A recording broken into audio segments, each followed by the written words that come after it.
Alors là, il y a eu un truc cocasse à la télévision parce que t'as Édouard Philippe, voilà, qui a été interrogé parce que sa ville là, dont il est maire, Le Havre, est devenue, d'après les journaleux, la plaque tournante de la cocaïne en France. Alors, entre parenthèses, c'est quand même marrant que ceux qui sont le plus pour la répression sont ceux qui développent le plus le trafic de drogue. C'est fou, comme s'il y avait un lien entre les deux. Bref, pour se sortir de cette panade, eh ben Philippe, il a essayé d'improviser, quoi. Et donc, il a sorti l'arme par excellence, la peur du déficit. Il faut avoir le courage de se dire la vérité. La vérité, c'est que notre système financier, notre système budgétaire, notre situation financière et budgétaire ne sont pas bonnes.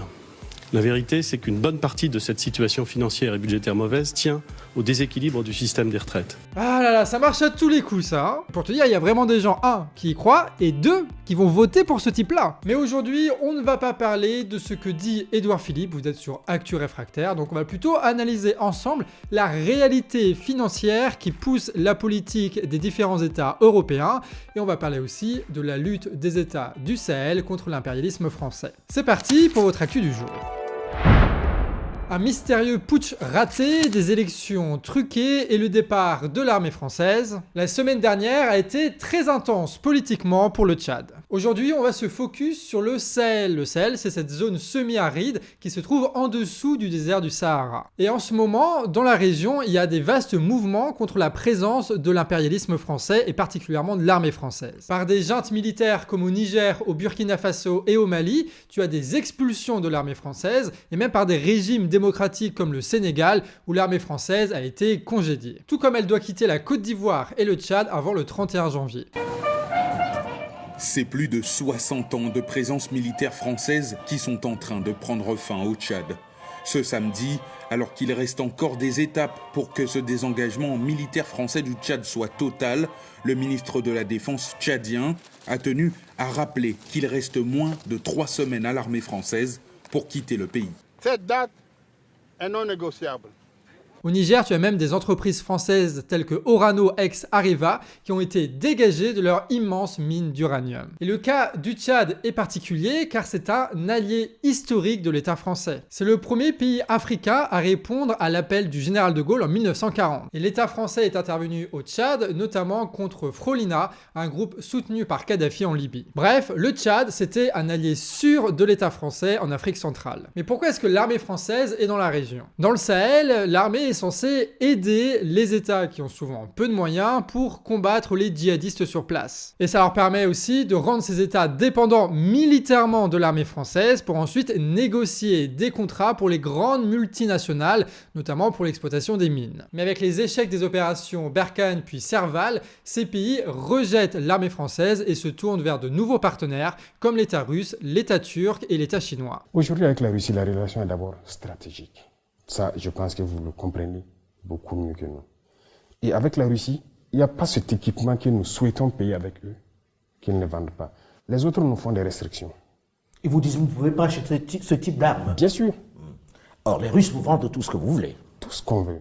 Il y a beaucoup de pays, les Russes, les Chinois, les Turcs, les Coréens, ainsi de suite. Il n'y a aucune restriction.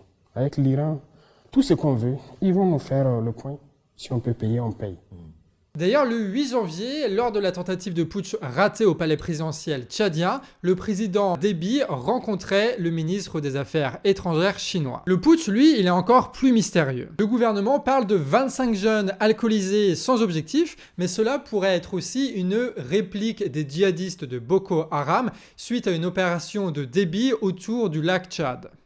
Ça peut être aussi une tentative de coup d'État interne après une purge militaire. L'agitation dans la région peut faire craindre à Déby un renversement. Ce gars-là, il a succédé à son père qui était lui-même arrivé au pouvoir grâce à un coup d'État. Et Déby, c'est un proche de Macron qui a soutenu la transition au pouvoir de son fils après avoir assisté à ses obsèques. Sauf que les élections récentes, elles ont montré des fraudes et des irrégularités, révélant l'hypocrisie de Macron qui condamne les dictatures seulement quand ça l'arrange. Dans le contexte actuel du Sahel, Déby doit donc essayer d'ajuster ses politiques et notamment ses alliances avec l'État français, donc dans un contexte où tout le monde abandonne ce truc-là. Le Tchad, c'est crucial pour l'alliance du Sahel Sahel qui s'appelle l'AES, qui regroupe le Niger, le Burkina Faso et le Mali, car ces pays sont enclavés et ils ont besoin d'un accès à la mer pour leur importation et exportation. Un projet de pipeline entre le Niger et le Tchad a émergé suite à une brouille avec le président du Bénin, un autre pays qui offre un accès à la mer. Le président du Bénin, lui, il entretient des relations avec Macron, mais ça pourrait changer assez vite,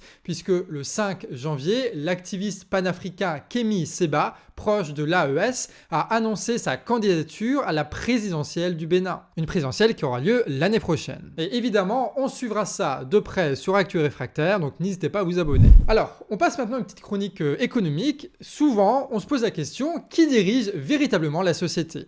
Et en vrai, la réponse, elle est souvent un peu décevante, parce que c'est un mélange de plein de forces qui parfois se combinent et parfois se contredisent en fonction de la situation.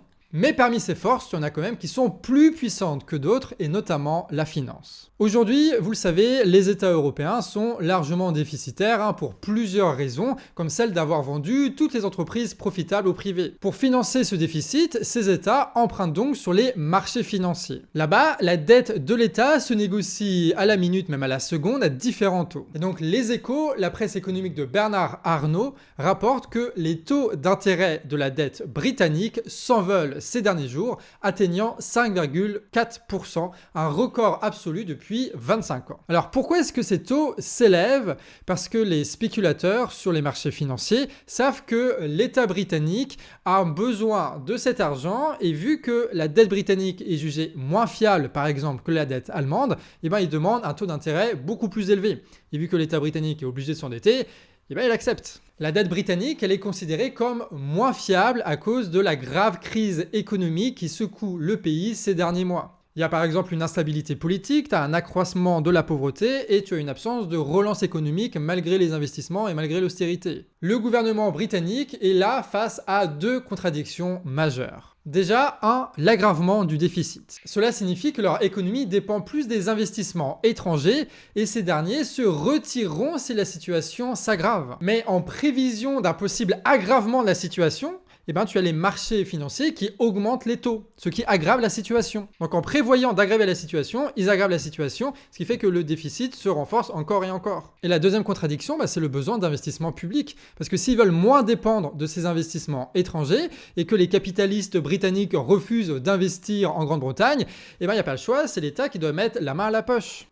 Et ce que veut faire le gouvernement britannique, utiliser l'État pour réaliser des investissements que le privé est incapable de faire. Et pour ça, il doit s'endetter massivement à un moment où les taux sont extrêmement élevés, qui donc augmente considérablement sa dette et met l'État britannique devant une situation budgétaire insoluble. Donc s'ils dépendent des marchés étrangers, ils se font avoir, et s'ils veulent réduire leur dépendance des marchés étrangers, ils se font avoir. C'est pas mal, Alors il y aura des solutions plus radicales, de l'État qui reprend véritablement la main sur l'économie, sauf que c'est pas le projet des travaillistes. Voilà, travaillistes, c'est à peu près l'EPS. Peut-être en pire, peut-être pas en pire.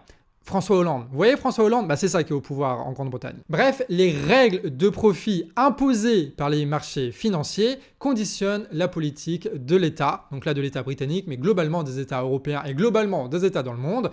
Et la couleur politique, là, elle ne change absolument rien. Mais en plus de ces lois-là de profit, tu as aussi des actions qui se font directement. Tu as certains spéculateurs qui, sur les marchés, font grimper le taux de la dette dans le seul but de faire plier le gouvernement et de les contraindre à appliquer une politique qui leur est favorable. Et les spéculateurs, eux, ce qu'ils adorent, c'est un État en quasi-faillite mais qui ne l'est pas et qui rembourse sa dette monstrueuse avec des taux incroyables et qui se maintient comme ça pendant des années. Donc en gros, on paye par l'austérité les taux d'intérêt très élevés des spéculateurs. Évidemment, ces derniers ne sont ni surveillés par les flics, ni contrôlés par les caméras de reconnaissance faciale comme on a vu hier. Pire, le système les favorise car ces types-là sont plus riches que nous tous réunis. Le risque pour le Royaume-Uni, c'est ce qu'on appelle la soutenabilité, la capacité de l'État à s'endetter encore à l'avenir pour rembourser la dette qu'elle contracte aujourd'hui. Si cette capacité disparaît, le pays pourrait se retrouver dans un état de faillite qui n'aura jamais véritablement lieu puisque tu vas avoir le FMI qui va intervenir pour donner des liquidités en imposant évidemment des cures d'austérité qui va vraiment faire plaisir aux spéculateurs. Et l'État français là-dedans, eh ben, suit une situation assez similaire. Les taux d'intérêt de la dette restent élevés à 3,5% malgré les politiques de la BCE. Et surtout, Bercy va devoir lever à minima 300 milliards d'euros sur les marchés financiers cette année pour boucler le budget et rembourser la dette qui a été contractée les années précédentes. Le gouvernement français est bien conscient de ce que cela implique et devra donc composer avec cette contrainte, tout comme elle va devoir composer avec l'Assemblée nationale dans laquelle elle n'a pas de majorité. Du coup, ça va passer par le Parti socialiste qui va essayer de négocier 3 petits trucs, tu vois. Sauf que les 3 petits trucs, ça va pas empêcher le chantage très fort des marchés financiers et les autres contraintes qu'impose la bourgeoisie dans les États, ce qui fait que, voilà, ça va être à peu près la même politique, quoi qu'il arrive. D'où la fameuse phrase, si on veut changer quelque chose, il faut tout changer. On analysera d'ailleurs demain le discours de politique générale de François Bayrou à l'Assemblée nationale pour voir comment il va composer avec tout ça. Donc pense à t'abonner, si tu veux pas louper ça, ça arrive demain 18h. Allez, on termine là-dessus notre quotidienne. Merci à tous de nous soutenir. On a écrit cette émission avec Monteur des Coloniales. Et d'ailleurs, il s'est occupé aussi du montage et de certains inserts. La miniature a été réalisée par Nina, le titre par Betsy. Et donc on se dit à demain. Des bisous, à la prochaine.